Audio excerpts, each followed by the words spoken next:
दुनिया में हुई सबसे रहस्यमयी घटनाएं जिन्हें देखकर दुनिया भर के वैज्ञानिकों के होश उड़ गए। Number 6, two ocean meets but do not mix. ये एक बहुत ही ज्यादा हैरान कर देने वाला नजारा होता है जब दो समुद्र मिलते तो हैं लेकिन आपस में कभी मिक्स नहीं होते, यानी कि करीब होते हुए भी यह समुद्र अलग अलग है। यह नजारा इतना हैरान कर देने वाला होता है कि इसके वीडियो इंटरनेट पर खूब वायरल होते हैं। इन दोनों में से एक का पानी हल्के नीले रंग का और गंदा होता है, वही एक का पानी गाढ़े नीले रंग का और साफ दिखाई पड़ता है। जो ग्लेशियर का पानी यहां पर आकर मिलता है वह गंदा और हल्का नीला होता है, वही नदियों से आया हुआ पानी थोड़ा साफ और गाढ़े नीले रंग का होता है। वैज्ञानिकों की माने तो खारे और मीठे पानी का एक साथ मिलना और टेम्परेचर का अलग अलग होना इन दोनों को आपस में नहीं मिलने देता, जिसकी वजह से इन दोनों का पानी अलग अलग दिखाई पड़ता है। Number 5, red rainbow. 7 रंग वाला इंद्रधनुष तो आपने देखा ही होगा, जो बारिश के बाद आसमान में दिखाई देता है, लेकिन आपने कभी लाल रंग का इंद्रधनुष देखा है? जी हाँ, समान इंद्रधनुष की तरह ही आसमान में लाल रंग का इंद्रधनुष निकलता है, जो काफी ज्यादा रेयर होता है। कुछ जानकारों की माने तो यह इंद्रधनुष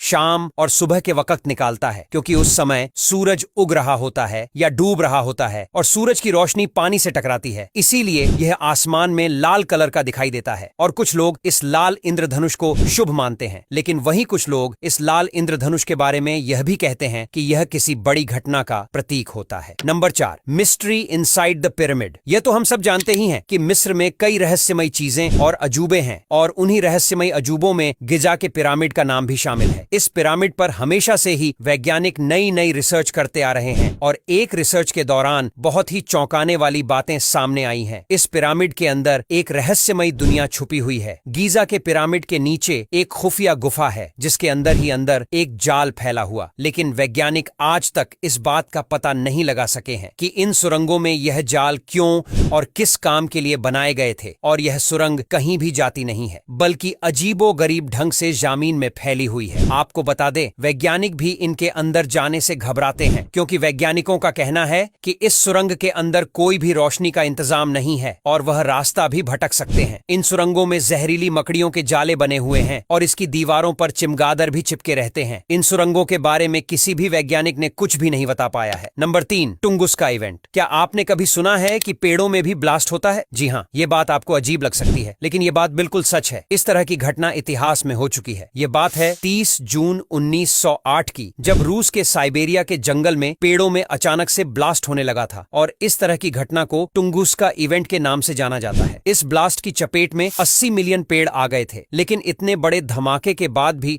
रूस की सरकार और वैज्ञानिकों ने कोई भी एक्शन नहीं लिया, और ना ही इस घटना को लेकर कोई रिसर्च की गई थी। हालांकि इस घटना के 19 साल बाद कुछ लोगों ने इसके बारे में रिसर्च की थी, तो उन्हें पता चला कि इस विस्फोट के लिए कोई उल्का पिंड जिम्मेदार हो सकता है। Number 2, dancing plague. एक ऐसी बीमारी जिससे पीड़ित व्यक्ति नाचते नाचते मर जाता है। जी हां, इस तरह की खतरनाक बीमारी साल 1518 में फ्रांस स्ट्रासबुर्ग में फैली थी। इस बीमारी से पीड़ित एक महिला अपने घर से बाहर निकलकर रोड पर नाचती लगी थी, और कुछ लोग उस महिला को नाचने से मना करने गए, लेकिन वह लोग भी उस महिला के साथ नाचने लगे, और ऐसे ही धीरे धीरे यह बीमारी पूरे शहर में फैल गई, और लोग तब तक नाचते रहते थे जब तक उनके पैरों से खून भी निकलने लगता था और उनकी मौत नहीं हो जाती थी। इस बीमारी के बारे में लोगों का कहना था कि उनके ऊपर कोई भूतिया साया था, लेकिन इस बात में कितनी सच्चाई है यह किसी को भी नहीं पता है। हालांकि लगभग 2 महीने बाद इस बीमारी का जोर खत्म हो गया था और स्थिति पहले जैसी हो गई थी। Number 1, Catatumbo lightning. घंटों तक आसमान में कड़कती बिजली। हाँ, आपने बिल्कुल सही सुना। आमतौर पर बारिश के वक्त आसमान में जो बिजली कड़कती है वह 1 से 2 मिनट तक कड़कती है, लेकिन इस दुनिया में ऐसी भी जगह है जहां लगातार पूरे 10 घंटे तक बिजली कड़कती है। साउथ अमेरिका में वेनेजुएला देश में घंटों तक बिजली कड़कती है, और इसके पीछे का रीजन किसी को भी नहीं पता है। अब यहां तक वीडियो देख ली है तो फिर वीडियो को लाइक और शेयर करना बिल्कुल भी मत भूलना। धन्यवाद।